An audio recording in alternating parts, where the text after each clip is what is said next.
Alô, Jataí região.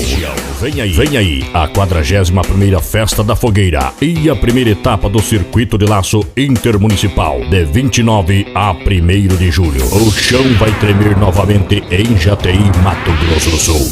Na sexta-feira, dia 29, início das laçadas às 14 horas e às 23 horas, show com a dupla Teodoro e Sampaio.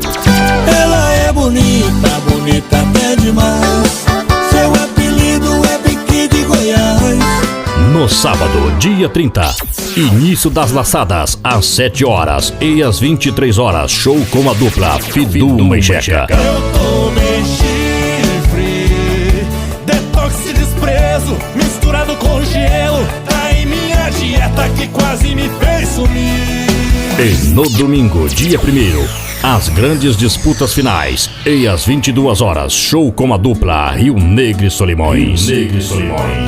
Eu não vou dormir na sala nem no quarto de visita. Vou tomar birita, vou tomar birita. Vou amanhecer na farra rodeado de meninas. Vou tomar birita, vou tomar birita.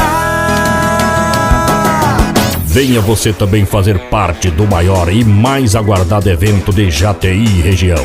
De 29 a 1º de julho de 2018, Parque da Fogueira, em Jataí, Mato Grosso do Sul. Entrada franca todos os dias. Uma realização Prefeitura Municipal de Jataí e Clube do Laço João Estefanês. Vocês são nossos convidados especiais.